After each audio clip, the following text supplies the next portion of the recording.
Le collectif Un euro ne fait pas le printemps est en résidence à l'IGE, donc l'Institut des géosciences de l'environnement, depuis septembre 2019.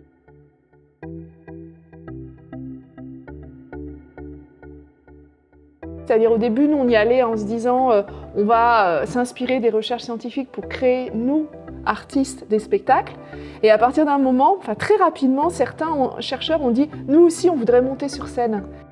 Au moment où on a commencé la résidence, au moment où on les a rencontrés, où on s'est mis à discuter et où on a senti qu'il y avait une possibilité non seulement que nous on crée, non seulement qu'on les amène à produire des choses avec les outils qu'on a, je dirais, dans la vie courante.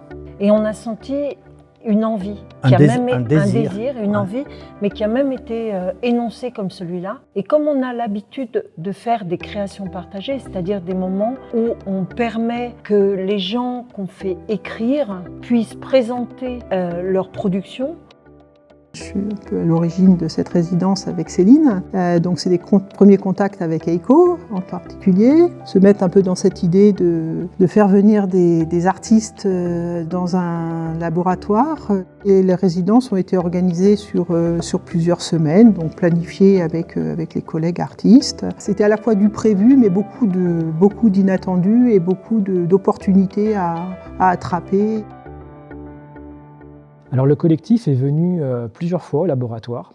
La première fois, c'était assez magique. EICO a présenté un spectacle, une espèce de déambulation, et j'ai tout de suite été complètement transporté. J'ai eu un fou rire. Je n'avais pas connu de fou rire comme ça depuis très longtemps.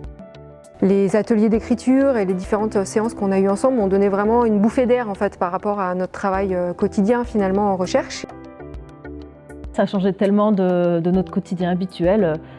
Voilà, on a fait des choses, on a fait un poème tous ensemble, on a fait des exercices de contes, on a fait des choses tellement différentes de ce que je fais habituellement.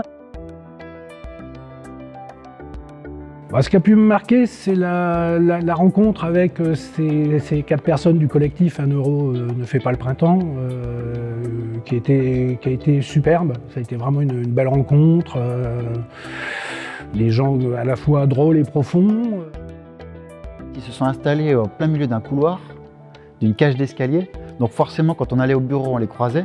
Et l'idée, c'était que chacun donne un ingrédient pour qu'un des artistes s'en inspire et construise un poème. Et ce qui est assez fascinant, c'est qu'au final, ce poème le plus long, il faisait 4 étages de haut. Et il a été accroché dans la cage d'escalier. Donc il faut imaginer un bandeau déroulé sur 4 étages de haut avec des ingrédients que chacune des personnes qui est passée a participé. J'ai trouvé que c'était vraiment intéressant et cette dynamique étant lancée, je me suis aussi dit que c'était chouette de la poursuivre jusqu'au bout et d'aller jusqu'au spectacle. J'ai vraiment aimé ces résidences où à la fois ils nous présentaient ce qu'ils faisaient, leur manière de travailler, et puis tous ces moments où on interagissait, où finalement on leur transmettait des connaissances. Ce moment, ça a été aussi une belle découverte par rapport à mes collègues de travail.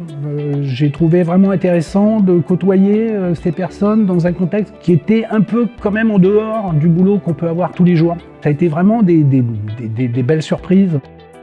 C'est vrai qu'on a partagé des choses qui sont bien différentes de notre quotidien de scientifique, on va dire. Donc ça a resserré certains liens. Pour moi, ça m'est paru logique de caler les temps dans mon emploi du temps, de se retrouver, c'était naturel, quoi.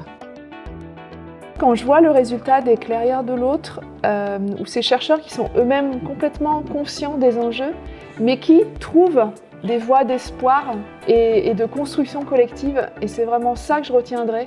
Il y a des liens et des liens profonds qui se sont tissés et au niveau intellectuel et au niveau sensible.